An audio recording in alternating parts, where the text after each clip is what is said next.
Hi వర్స్, welcome to our channel. ఈరోజు అయితే మీ ముందుకు ఒక సరికొత్త టాపిక్ తీసుకుని వచ్చాను. అదేంటంటే ఈఎంఐ ద్వారా ఫ్లాట్ కొనొచ్చా లేదా అన్న దాని గురించి ఈరోజు అయితే మీకు చెప్పబోతున్నాను. జనరల్ గా ఫ్లాట్ కొన్న తర్వాత పేమెంట్ చేసుకునే వాళ్ళకి 45 days టైం ఇస్తారు. ఇంతకన్నా తక్కువ టైంలో పేమెంట్ చేసుకునే వాళ్ళు ఉంటారు, అలాగే 2-3 months లో పేమెంట్ చేసుకునే వాళ్ళు కూడా ఉంటారు.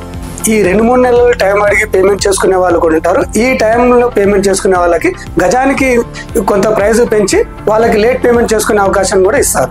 అయితే కొన్ని సంవత్సరాలు అంటే మనకి 3 సంవత్సరాల నుంచి 5 సంవత్సరాల వరకు పేమెంట్ చేసుకునే వాళ్ళకి ఈఎంఐ పద్ధతి ద్వారా పేమెంట్ చేసుకునే వాళ్ళ గురించి మనం ఇప్పుడు ఈ వీడియోలో మాట్లాడుకుందాం. అయితే ఈఎంఐ పద్ధతి ద్వారా ప్లాట్ కొనాలా లేదా మంచి ఆప్షనా కాదా అనేది మనం ఇప్పుడు ఈ వీడియోలో చూసుకుందాం. బట్ ఈఎంఐ ప్రకారము పేమెంట్ చేయడము చాలా ప్రమాదకరమైన విషయం. ఎంత ప్రమాదమో, ఎందుకు ప్రమాదమో మనం ఈ వీడియోలో చూసుకుందాం. జనరల్ గా కొన్ని వీడియోస్ చూస్తే కొంతమందికి ఉపయోగపడతాయి. సో ఈ వీడియో మీకు చాలా ఉపయోగపడుతుందని నేను అనుకుంటున్నాను. సో మీకు కనుక ఈ వీడియో ఉపయోగపడినట్లయితే లైక్ చేయండి, షేర్ చేయండి. అలాగే ఈ వీడియోని కూడా కొంతమందికి షేర్ చేయండి, ఎందుకంటే కొంతమందిని కూడా మనం సేవ్ చేసినట్లు అవుతుంది ఈ వీడియో ద్వారా.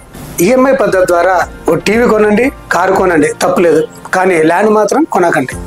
ఈఎంఐలో ల్యాండ్ తీసుకోవద్దంటే బ్యాంక్ తో రిలేటెడ్ ఈఎంఐ కాదు నేను చెప్పేది. కొన్ని ఓపెన్ ప్లాట్స్ వెంచర్ వాళ్ళు బ్యాంక్ తో ఆల్రెడీ టైఅప్ అయి మనకి లోన్ అనేది ప్రొవైడ్ చేస్తారు.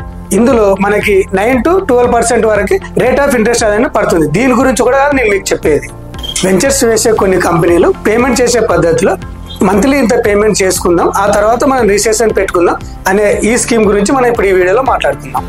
జనరల్ గా మిడిల్ క్లాస్ వాళ్ళ దగ్గర ఉండే ఒకే ఒక కామన్ పాయింట్, వాళ్ళు దాచుకున్న కొంత అమౌంట్, ఇంట్లో ఉన్న బంగారం, అలాగే వేసుకున్న ఒక చిట్టి, అలాగే ఫ్రెండ్ దగ్గర చేసే ఒక 2 lakhs 3 lakhs కానీ అప్పు, ఇవన్నీ కలిపి వాళ్ళకి 5 lakhs నుంచి 6 lakhs వరకు అమౌంట్ అనేది కొంతవరకు అయితే జమ చేసుకోగలరు. సో అలాగే ల్యాండ్ కాస్ట్ చూసేసరికి 15 lakhs వస్తుంది. అదే మనకి ఎక్కడో చూపిస్తారు, యాదగిరి గుట్ట దాటాక లోపలికి వెళ్ళి తీసుకెళ్లి 150 గజాల నుంచి 200 గజాల వరకు ఇక్కడ మీకు ప్లాట్ వస్తుందని చెప్పి చూపిస్తారు. సో మీ దగ్గర ఉన్నాయి 5 lakhs, ఇంకా మీకు 10 lakhs కావాలి అంటే మీకు బ్యాంకు లోన్ కూడా ఇవ్వదు. సో మీకు అప్పుడు ల్యాండ్ పై ఇన్వెస్ట్మెంట్ పే చేయాలన్నప్పుడు మీకు ఈఎంఐ ఆప్షన్ అనేది ఒక వరంలా కనిపిస్తుంది. అంటే ఇయర్కి 12 నెలలు అనమాట. 12 నెలలు అంటే 5 years. 5 years అంటే 60 months అనమాట. 60 months అంటే మనకు కావాల్సింది 10 lakhs. 10 lakhs కి మనకి బై 60 months చేసుకున్నాం అనుకోని 60,000 rupees ఫర్ మంత్లీ కావాలి. అంటే మనకి రేట్ ఆఫ్ ఇంట్రెస్ట్ కనుక 4,000 rupees కనుక దానికి యాడ్ చేసుకున్నాం అనుకోండి 20,000 rupees ఫర్ మంత్లీ మనం పే చేయాల్సి వస్తుంది ఈఎంఐ పద్ధతి ద్వారా. సో ఇలా ఇన్వెస్ట్మెంట్ పద్ధతిలో ఎవ్రీ మంత్ పే చేసి 5 years తర్వాత ఒక ల్యాండ్ అనేది మనం తీసుకోవచ్చు అనేది ఆలోచన మీది. సో అలా ఆలోచన చేశారు కాబట్టి ఈరోజు చాలా మంది రోడ్డున పడ్డారు. అంతేందుకు ఎల్బీ నగర్ లో రీసెంట్ గా రియల్ ఎస్టేట్ ఆఫీస్ ముందు బాధితుల ఆందోళన, ఇది కూడా ఈఎంఐ కథే. ప్రీవియస్ లో జరిగిన స్కామ్ లో కొన్ని 100 కథలు ఈఎంఐ కథలే. ఆల్రెడీ ఫుల్ పేమెంట్ చేసి రిజిస్ట్రేషన్ కోసం వెయిట్ చేసే వాళ్ళు కొన్ని 100 మంది ఉన్నారు, కొన్ని 1000 మంది కూడా ఉన్నారు. వాళ్ళు ఎలా మోసపోతారో, ఎలా మోసం చేస్తారో ఈ వీడియోలో చూసుకుందాం. మిమ్మల్ని ఒక వెంచర్ దగ్గర తీసుకెళ్లి 200 గజాలు ఈస్ట్ ఫేసింగ్ ప్లాట్ బుక్ చేసుకోండి అంటారు. రిమైనింగ్ అమౌంట్ ఈఎంఐ పద్ధతి ద్వారా చేసుకోండి అని చెప్తారు. మీరు బుక్ చేసుకుని 5 years పాటు ఈఎంఐ ద్వారా పే చేసి ఒక రోజు రిజిస్ట్రేషన్ కోసం అని చెప్పేసి ఆఫీస్కి వెళ్తారు. ఆ ప్లాట్ అప్పుడే సోల్డ్ అవుట్ అయిపోయింది కదండి అంటారు. అదేంటండి, నేను బుక్ చేసుకున్న ప్లాట్ అంటే మీరు 5 years తో పాటు ఈఎంఐ ప్రకారం పే చేశారంటే వచ్చిన కస్టమర్ ఆల్రెడీ సింగిల్ పేమెంట్ చేసి బుక్ చేసుకున్నారు. ఇలా 5 years పాటు కడితే మేము మాత్రం ఎలా డెవలప్మెంట్ చేస్తాం, మాకు ఫుల్ పేమెంట్ ఒకేసారి వచ్చింది అనుకోండి మాకు కూడా వర్కౌట్ అవుతుంది అన్నట్లు మాట్లాడతారు. 5 years తర్వాత మీరైతే ఏ ప్లాట్ అనుకున్నారో ఆ ప్లాట్ అక్కడ ఉండదు, ఎక్కడో మూలకు తీసుకెళ్లి ఇది మీ ప్లాట్ అని చెప్పి రిజిస్ట్రేషన్ చేస్తామంటారు. పోనీ అది చేసినా సంతోషమే, కొన్ని చోట్ల అది కూడా చేయరు. ఇవి చాలా మందికి జరిగిన ఎక్స్పీరియన్స్ అండి, ఇవి కథలు కాదు, కొన్ని జీవితాలు. సో ఇక సెకండ్ ఎక్స్పీరియన్స్.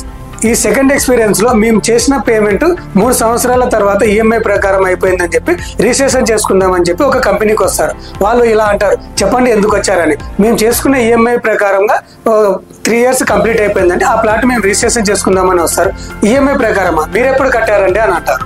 మీకు కాదండి, మీ కంపెనీలో పనిచేసే శేఖర్ అనే వ్యక్తికి ఆయన బుక్ చేశారు. ఆయన అకౌంట్ నెంబర్ పంపిస్తేనే మేము ఎవ్రీ మంత్ ఈఎంఐ పే చేశాం. ఆయన కట్టారా? ఆయన మా దగ్గర ఎప్పుడో ఉద్యోగం మానేసి 1 year అవుతుందండి. ఆయన ఎక్కడున్నారో వెళ్ళి వెతికి పట్టుకోండి. ఇది విన్న మిడిల్ క్లాస్ ఫ్యామిలీ పరిస్థితి ఏమవుతుందో ఒకసారి ఆలోచించండి. ఇప్పుడు ఇది ఒక లైవ్ ఎగ్జాంపుల్. ఇలా చెప్పుకుంటూ పోతే స్టోరీస్ కొన్ని 100 ఉన్నాయి. ఒక చిన్న ఎగ్జాంపుల్ చెప్తా వినండి. ఒక రియాల్టర్ 1 ఎకరా వచ్చేసి 30 నుంచి 50 లక్షలు పెట్టి 1 ఎకరా కొంటాడు. సో దానికి ఇంకా ఎల్పీ రాలేదు, ప్లాట్లన్నీ అమ్మేశారు. రిజిస్ట్రేషన్ ఇంకా 5 years కాబట్టి ఈ 5 years లో 1 ఎకరా వచ్చేసి 3 CR అయింది. ఇప్పుడు చెప్పండి ఎందుకు మోసం చేయరు? సో ఇలా కూడా కొన్ని జరిగాయి. ల్యాండ్ లిటిగేషన్ ప్రాపర్టీస్ కి ఎల్పీ రాదు కూడా. ఆ వెంచర్ని రెడీ చేసి మేనేజ్ చేసి అడావిడ్ చేసి డబ్బులు కలెక్ట్ చేసి జంప్, ఇలా రకరకాలుగా మోసం చేసే వాళ్ళు చేస్తూనే ఉంటారు, మోసపోయే వాళ్ళు మోసపోతూనే ఉంటారు. కొంతమంది ఈఎంఐలే కొన్నాను ఇతనెందుకు ఇలా చెప్తున్నారు అనుకోవచ్చు, కానీ అందులో కొన్ని చెడ్డ కంపెనీలు ఉంటాయి, కొన్ని మంచి కంపెనీలు కూడా ఉండొచ్చు.